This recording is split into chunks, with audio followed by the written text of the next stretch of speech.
Bernstein again. Big opening. Pass 5. Pass 10. Verbal's a man. And he goes all the way to the 15-yard line.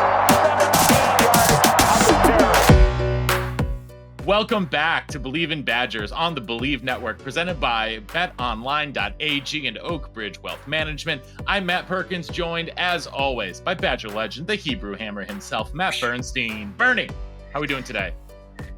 Yeah, buddy. We're good, man. We're good. Gearing up for baby number 2. Do it every day on the podcast, a holiday. So I'm just happy to be here.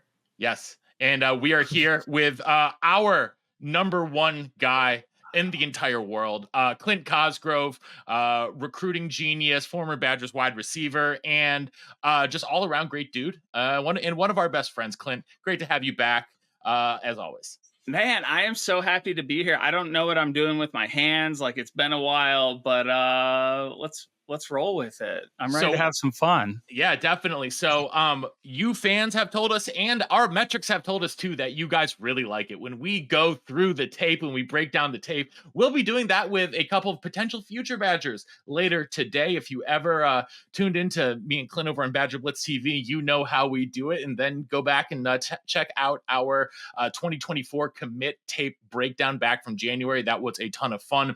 Before we get into it, though, got to remind the good folks tuning in all around the world that we are presented by BetOnline.ag, your number one source for all of your summer sports this season. MLB, golf, NBA, and NHL playoffs. They've got the latest stats, news, scores to follow all your favorite teams right there at BetOnline. Get the latest odds and lines, including team matchups, player props, odds on just about every sport out there. Head on over to the website or use your mobile device to sign up today to get in on the action. Bet Online, where the game starts. And Oakbridge Wealth Management. Our friend Chris Anicetti, you want to get your money right and you're a professional or future professional athlete. Yeah, we're all friends with Chris here because he is the man when it comes to getting your money right. Chris Anicetti, Oakbridge Wealth Management. All right, Clint. It's good to be back, buddy. We haven't really talked recruiting here on the pod in a minute, so that's what we're going to focus in on today because you are obviously the guru. Before we hop into a little tape, want to talk a little bit about just the Badgers' current 2025 class as it stands. Badgers right now have 9 commitments from guys across the country, which is, again, it's ahead of the pace that they were at last year. So it's a good start. And there's a couple standouts in this class. I think, a couple of in-state guys in Cooper Catalano and Michael Roski, I think are sort of the names that most Badger fans will be the most familiar with. But Clint, who else in this class do you think could be a real standout player as it stands? Well, I like all of them. And that is because I haven't been totally plugged into every commit that's going on right now. I've been on a little babycation, and but the 2 you mentioned, big time. I would say the overall the trajectory that I see the recruiting on, and I think we talked about this early on when they got hired. Excuse my mic. When Fickle and staff got hired, that this would happen. You know, they're going to get some early wins with guys that they had established relationships with. And then once they get their brand out there, and Maximus and the guys over there are, phenomenal at branding and marketing the program like we've never seen before. So the fact that they are ahead of schedule, which I don't think will be ahead of schedule in the future, to me is just a great overall statement of where the program's at, the trajectory of their recruiting, and it's really playing out how we thought it would. These guys had proven that they can recruit at Cincinnati. They were either signing big-time guys at a group of 5 school at the time, or they were losing big-time guys to big-time schools late. And those are the type of guys you want in your program, especially when you get to a Wisconsin. There's a little more there. You can hold on to them. And so I think they're doing big things. Like I said, I don't know the class top to bottom right now. Obviously, I'll do a deeper dive. Very familiar with the in-state kids. But you got to love what you see because this is head and shoulders above what we've seen in the past. Yeah, Burn. And, I think it's interesting that they seem to be bringing in some more guys who are a little bit more raw, but more athletic in a lot of ways, including my favorite. I don't know if you want to call a sleeper in this class, Samuel Ateju, out of the Lawrenceville School in New Jersey. One of his teammates actually signed at safety. He's 6'5", 230, and just only been playing football for like a year or two. Canadian kid. He is super raw and has Loves the Canadians. upside at edge rusher, which means, speaking of edge rushers are going to be has become one of the sort of quintessential positions of Wisconsin football. Really, I mean, over the last decade, especially, you think of, your Zach Bonds, TJ Watts, and Nick Herbigs, et cetera. Yeah. Well, I mean, Raz, and now we're going back 20 years. Now we're going back to when we were there. Exactly. But I think that it's going to be, as it is one of the premier positions, it's one of the places that they're going to be truly national in their scouting. And this is sort of like watching this guy's tape was sort of the impetus for me because Clint, this kid out of New Mexico, not where you find all of the biggest prospects in the country, but this kid is a big one. He's got offers from everywhere, and he's someone who I think in this Badgers 3-3-5 could be just a truly impactful player with the way that he plays the game, his motor. And this is Mason Posa out of Albuquerque. What are we going to do? We're going to turn on the tape here and bring him up. So Clint, let's break it down a little bit. What do you like and what do you see as we put him on tape? I mean, he's no Hebrew Hammer, but this is a big time kid, to get recognized on the level that he has coming out of New Mexico. This high school is very close to where my parents lived at one point when my dad was coaching at New Mexico. There's good football, but it's not a hotbed of talent. So you really have to show out to get recognized here. Obviously, you got guys like our man who played for the Bears. Why am I going blank? Urlacher, played safety at a high school in the middle of nowhere. So there are football players there. But it's a testament to who he is. So he's a 4-star in every site but Rivals, where he's like a mid-3. 24/7 has him as the number 146 overall player in the country. But when you turn on this film, what you love is you see the frame, the length, the motor, the way he gets off the ball there, uses his hands, sets up an offensive lineman. He's just bigger, faster, stronger than those around him. And, you love seeing that. He's so disruptive. He's in the backfield. He blows up the ball carrier. The ball pops out. What does he do? He picks it up and he runs for 6. All right. This is a guy who wants the ball in his hands. You see him very Curtis Tackett-like here, lining up at safety. I was thinking the same thing. Come down and run through somebody's soul. And then he's lining up on the edge the next play. And look at him chase sideline to sideline defender.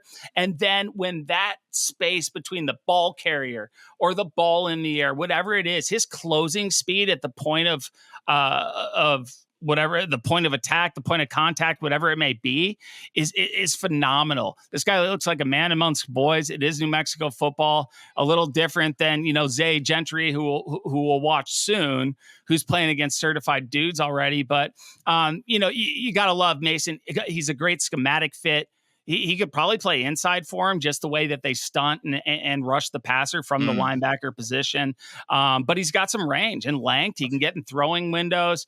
Like I said, explosive at the point of contact, explosive with the ball in the air, sideline to sideline, and overall just great scheme fit.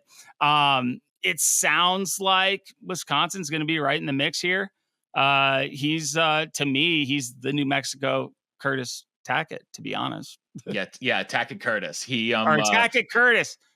Sorry, Curtis, not Tackett Curtis. Bernie, I know you love seeing a number 45 out there doing work like that. Love it. Numbers retired at Wisconsin, though. They can't use it, right?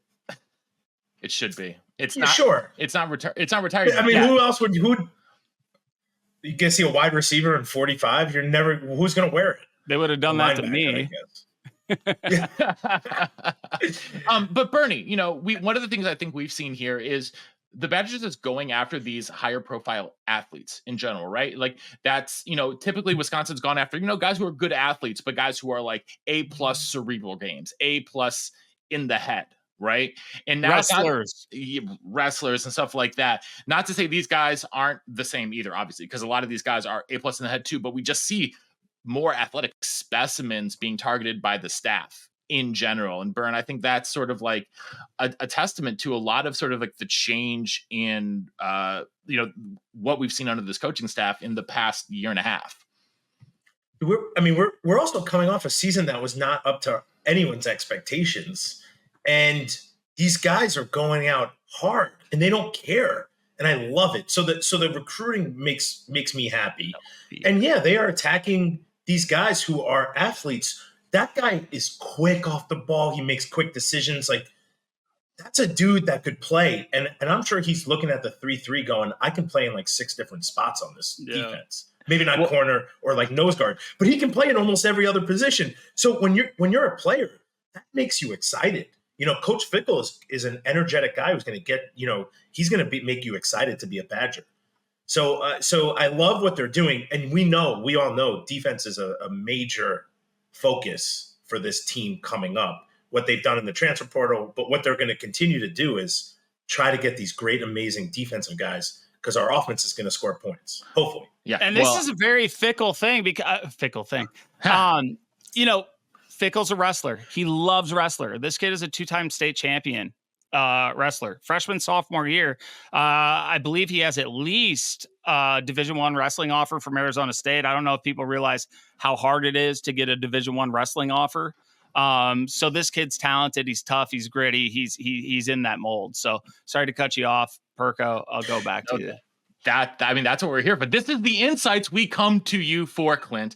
Now we're going to travel from New Mexico back to the state of Wisconsin, though, because we're talking about those long athletes, and that goes for more than the edge position. It also goes for the cornerback position. Tre Potit, in-state corner, top 250 player in the nation, I think, across the board. And he is someone who, the Badgers have known about for a long time, considering his dad is the former cornerbacks coach for the Badgers. Clint, I know you've seen Tre in person before, but he's grown so much every year he's been in high school. Yeah, I mean, Tre, I'm a big fan of nepotism, obviously. So he was on my radar early on. You love the You're ridiculous. I love everything about you. You are so funny. I just gotta tell it how it is, man. And so Tre, you knew his dad is who his dad was. His dad coaches his position. His dad played in the NFL, coached in the NFL, has Super Bowl rings, and then you saw this young guy with raw ability, in a nice frame. And I gotta say, even though he showed early promise and I went all in on him early, he continued to really grow and develop. I'm impressed with, you watch him now. Think about if you go and look back when we first broke him down, Perko, and then you look at him now and you look at that long stride and the size, and he was a little rigid back when he was growing into his frame. Everything's so smooth now. He's dynamic with the ball in his hands. But at the same time, he's a dynamic defender with big time size at that corner position. So those guys are a little more rare than guys who can do things with the ball in their hands. And so I think we do see him play on defense, but he could play on offense. He's going to be a special teams contributor. He's instinctive. He grew up around the game, but it doesn't necessarily mean you take to the game. And at least with me and my dad never forced it on me. It was, I loved it. And he loved that I loved it. So he gave me every opportunity to learn about it, but he didn't force it on me. And I think it's been the same thing with Tre, and he's really come into his own. He's physically gifted, will be an impact guy, like I said, early special teams in his career, but he has every physical, mental, athletic tool to develop. I truly believe into an all Big Ten caliber defensive back, has a chance to be a special player. I thought he was really good, but he's probably developed at a rate that even I couldn't have predicted. How does he fit? How do you see him fitting? Dude, he can fit everywhere. He's a willing tackler. I think he can line up at corner. And the thing you like about him and his skill set is he's got the length, range, burst. So he can take chances and still make up for things if he misses when the ball's in the air. And you'll see it on this film. He might jump on something, but because of his range, time and distance with the ball in the air, if we want to get mathematical, but he's just got the ability to take chances and have range. And defensive backs in this 3-3-5 are sometimes on an island. They've got to take chances, but they've also got to be able to recover because they're not always going to have help over the top. I think he could play safety as well. He's in that 6'1", 180, 190. He's a big frame kid. He's the type that you're eventually probably bringing off the edge. He's just going to be a very versatile, almost positionless defender that can be a lockdown corner. Yeah, Byrne, we've seen Coach Fick go for these longer and longer corners, and he feels like he's, sort of the perfect fit in that mold. I'm a huge Verona Wildcat fan because that's where my wife went to high school. Yes, we went to Verona listen, Middle School together before I went to Edgewood. Exactly. She says hi, by the way. She loves seeing you. What up, Allie? But Clint, you tell me something. Tell me this though. I love in-state guys because it's a different passion that they have for Wisconsin. It's not like I am obsessed with Wisconsin. But there's something special about growing up there and then playing for that place. It's just a little different. It's not better or more. It's just different. And I feel like that pride, you can see it showing, and kids love it. And I love the lanky. Listen, they made Sauce Gardner into one of the best DBs to ever play in right now the NFL. So, and Trey's bigger than if you're a 6'3" dude and you play corner, I want to go play for Coach Fickle. Like I want to be in this defense. I want to go to the NFL. Right? And what we're doing is we're going after dudes now. And there's no drop off on guys. That's what I'm impressed with when we watch these films. Is every dude is still a dude. Like we're going after the best of the best. And I think that's special with what Wisconsin's doing now. And it's not just necessary. Yes. And we need special teams dudes. Yes, we do. We need special teams dudes. And that guy looks like he can be on special teams. This guy's a four-phaser without question. Whether he's returning the ball or not, he's going to make his presence felt on special teams. And that's what we need. Special teams. That's how you win games. You can never have enough. Speaking of defensive backs, we're going to head out to Texas for a guy I project as a nickel, Clint. Not just because he's he's got that great short speed burst, but he is also one of the most willing tacklers for a narrow frame guy that I have seen in high school. Doing this with you for a while now, Clint. Like Zay Gentry is completely unafraid. Yeah, he is completely unafraid. Not as big as Trey, but more of your like traditional man corner that also has some range. I mean, you see him play off there, but he works through things. He's extremely competitive. And I love these kids, like these Texas kids. So he's playing high level of ball, right?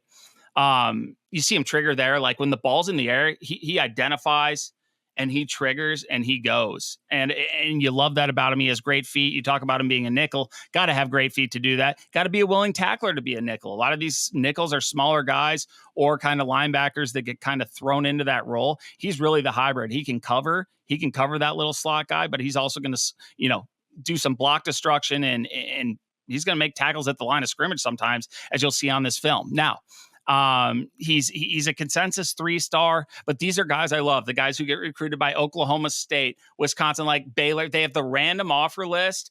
And then a few years later, you're like, how did we not know that guy was going to be a big time draft pick? And these are typically the teams that are in on these type of kids. So Final Five of Baylor, Missouri, Oklahoma State, Wisconsin, SMU. Sounds like Missouri, Wisconsin, SMU are, really the three front runners. I think if he decides that I want to stay home, SMU's right down the street and they're going into the ACC. So that could impact his decision, but he's the package. I mean, he's a 22-foot plus long jumper. He will be sub 14 in the 110 hurdles. By the end of the year, I think he went low 14s already. And I love hurdlers, especially defensive back hurdlers, phenomenal hips, body mechanics. Like that takes the full, complete athletic package.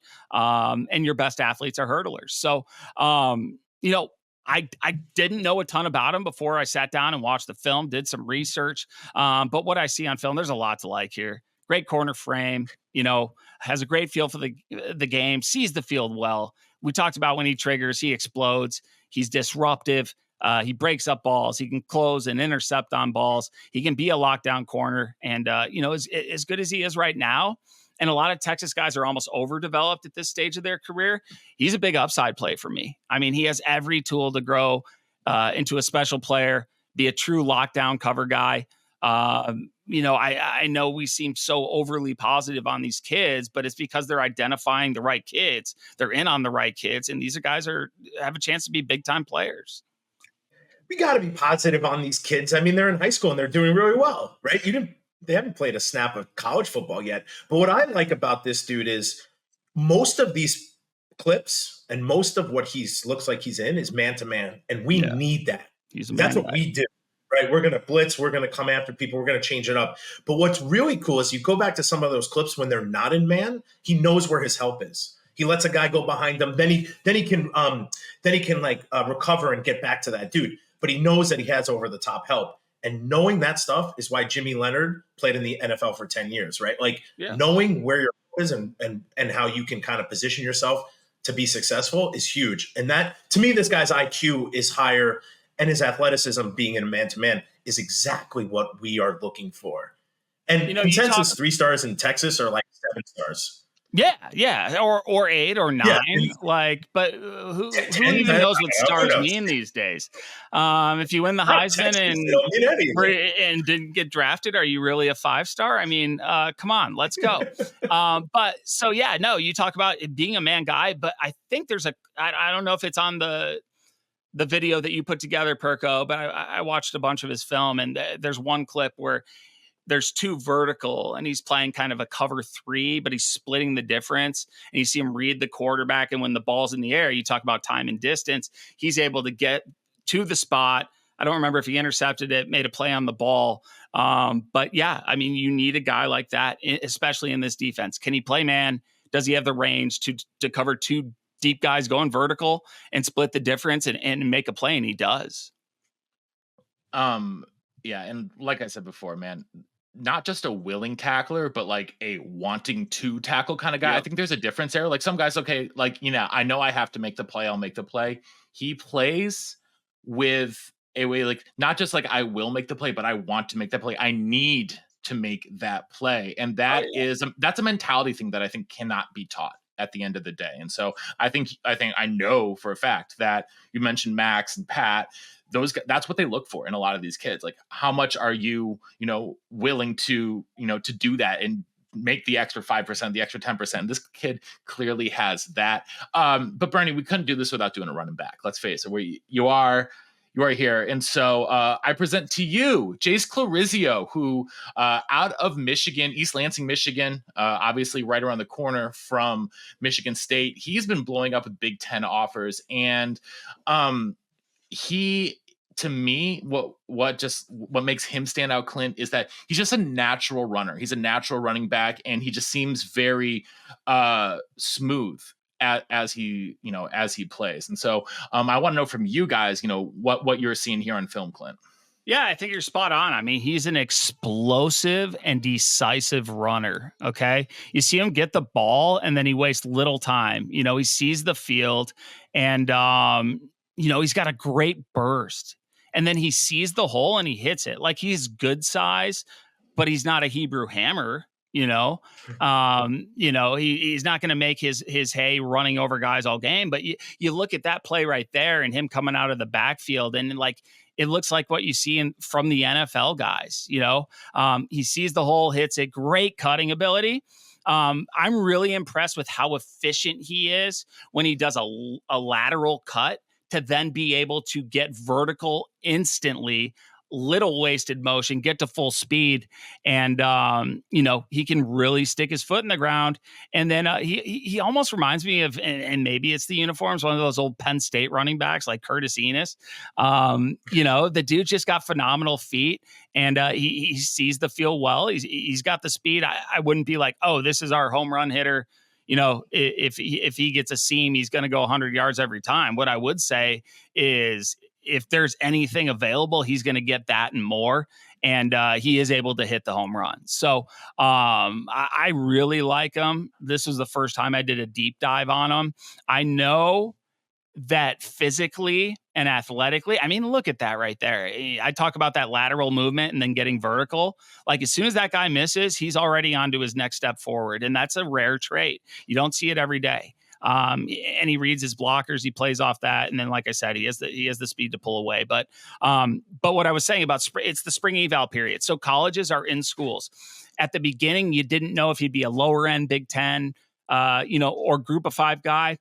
I think this spring, and just the feedback that I've heard and what coaches are seeing, and why you're seeing him blow up more, is they walk into that school, they're like, okay, the film spoke for itself, but he passes the eyeball test, and then he does what he needs to do in that workout. And that's why more offers are coming. He's going to be a guy who continues to blow up. Yeah, I'm interested to see how this play out. Wisconsin's done good with running backs, obviously, and they've done some work in Michigan as well. Kids from this high school are usually pretty good ball players. I mean, that's like a video game play right there. He can run left, right. He just you love what he does with the ball in his hands, and then he just has an inane sense for where everyone is on the field, and he can make you miss, run you over, and he finds the holes if they're there. Bernie, what do you see? And he's not a huge dude, which, gives me a little like Brian Calhoun, like not afraid to run through the tackle. Maybe not the breakaway speed that Calhoun had, but not afraid to go up that middle. Even 190 is not a big dude. I forget what Calhoun was, but he was probably right around there. He was like 205, I think. Like Calhoun was a little stocky coming out, but I don't know that for sure. I just remember him up in Oak Creek being a dog. But you're talking about if he was standing next to Anthony Davis at 230, not saying Calhoun wasn't cut, but he was a different body, like AD was this thick dude. But that guy gives me a little shake. He looks like that's the mold to me. What they're looking for now is exactly this guy. Like, can hit it through the tackles, can catch the ball out of the backfield, dangerous almost everywhere when he's got the ball in his hand, will make people miss. Which usually we're not accustomed to making people miss. We're accustomed to blowing a dude up and then getting yards after you got hit by some dude, like a Braylon Allen type. So I think these are the molds we're seeing, but we're not afraid to go into Michigan. That's what I think is cool. The world's changed, Clint. I would love to hear what you think, but we're not afraid to go into Pennsylvania or Michigan or Ohio and try to get the best dudes. But no one's afraid to come into Wisconsin. Yeah, that's what I was going to say. So, you saw it last year. Like, people came into Wisconsin, but they took advantage of a new staff, getting their bearings down. And what did they do? They're like, okay, come to Wisconsin. We'll go to your state and take top players from there. I mean, to me, that's what stood out the most is like, we can compete for national guys. And then we will, I don't know if you can ever build a wall around a state anymore with the globalization of recruiting, but they're going to get their in-state guys, especially once they get a feel for it. They're not just taking guys for the sake of taking them.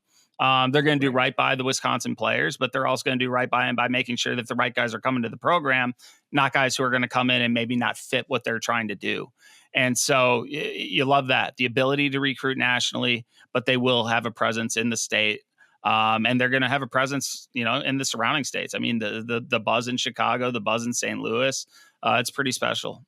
Yeah, it definitely is. And one of the things that I'm enjoying seeing is like the two teams in the Midwest that are sort of ascending, I would say, recruiting wise, Wisconsin and Missouri. Missouri has been on fire. Missouri is also on fire. And Missouri is a program I've always like secretly had a soft spot for. And I know we're on Believe in Badgers, etc., but I've always had a soft spot for Missouri. My people now. I know. When nobody has me, they have me. Yeah. Missouri fans love Clint, but I think you look at these two programs and the way they've sort of rethought and approach recruiting in a new way, that they are starting to really reap the benefits of that. So I'll get you guys out of here on this. Bernie, I'm going to ask you your favorite question. What are you excited about between now and the start of fall camp? And what are you, what's going on? What are your thoughts sort of on the state of Badger football? Well, a lot of things, and we don't have enough time for it. But I'm really excited to see, the offense in full swing. I think it's your second year. You had a lot of guys stay. I think people are figuring out how to play within a coaching staff. Yes, some things have changed. The line coach is different, but I don't think that they're not downgrading coaches, they're upgrading coaches. So I'm excited to see, I'm an offensive guy, so I'm really excited to see what that looks like. I'm excited to see what the running backs look like. I think the wide receivers are going to be fantastic. So I'm excited to watch that, but I think they're going to be good. It seems like there's a pretty good battle for quarterback. Van Locke and Braden Locke. Van Locke, is that right? Van Dyke. Van Dyke and Braden Locke. I'm going to get them all together. But imagine if those guys came together and formed combine one them dude. together like Captain Planet. We'd be unstoppable.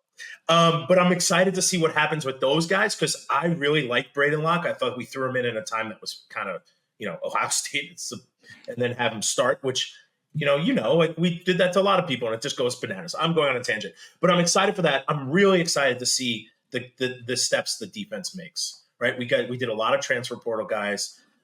It seems like at camp, they're really getting better each day.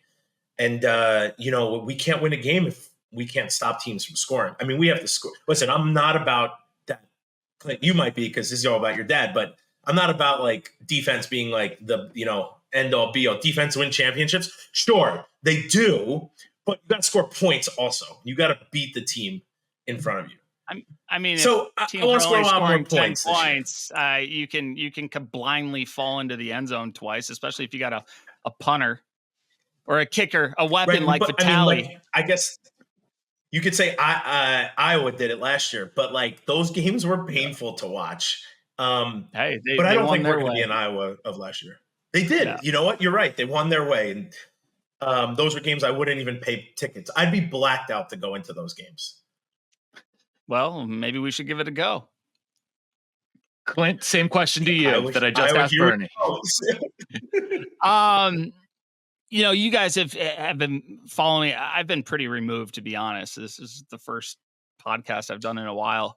So I'm not following the day to day. I've been starting to catch up on because I like to follow my guys, see how they did especially the early enrollees in spring and everything like that. So I need to do a deeper dive and read more and talk to, some of the guys, talk to you guys, talk to Maximus, talk to guys I know around the program, and, kind of see what the state is and which guys kind of maybe impress them, which guys need to pick it up before I can give, a full analysis. But I will say this. I'm looking forward to the revamped linebacker room. It is hard to fix an entire position, especially in this defense where the position is so important. Through a transfer portal. Now, obviously that's changing now, but it seems like, and it sounds like they got the right guys. So I think that room looks totally different. And if you upgrade that centerpiece to this defense, which really gives you the flexibility, which really gives you the pass rushers, those guys are playing coverage. They're doing a little bit of everything. Obviously the secondary needs to do their job too, but these linebackers, I'm looking forward to seeing how they play and how they thrive in this system, because I think they got a lot of good scheme fits on top of some really good players. Then the other thing is, after fall ball, is and this is something that I'm almost emotional about, is the three of us pulling up to the Union on a yacht, a boat, whatever it is. Whoever's got a boat and wants to donate it for this special occasion, we're going to do a live show. And we're going to do it in front of the Union, and we're going to go to the game, and then we're going to have some fun afterwards. So I just threw this on you guys. But anybody with boats? Chris, I think you got a boat. We went golfing in Tacoma recently. Ansietti, yeah. So I'm excited for that. The Zalewski has a pontoon boat. Endless. I was gonna say Jay Wando, but I think he's got a boat too. Zalewski has a pontoon boat. Oh my gosh. Better watch out. That would be bad. I remember Zalewski on his recruiting trip. That was a good time. Zalewski would be very bad for livers all across the land. He's been bad for my liver, and I'm sure, Clint, your liver. But one of the best he would do it. Classic official visit stories ever, by the way. But we'll save that for another day. We'll save we'll let him tell that story. Gillen was his host, so my roommate. Oh boy. And on that note, Matt Perkins. And on that note, I think it's a perfect place to wrap up and leave him with a little cliffhanger. Maybe next time you tune in, we'll be here with Zalewski. Who knows? Actually, no. Next time you're here, I think we'll be with Ches Malusi, actually. So, but in between now and then, and the next time we see you, we appreciate everyone tuning in to Believe in Badgers on the Believe Network, presented by betonline.ag and Oak Bridge Wealth Management, on our guy, Chris Anicetti. Shout out, Chris. We want your boat. We want your boat. Yeah. Thanks for tuning in, and until next time, on Wisconsin. On Wisconsin. I'll bring the beer.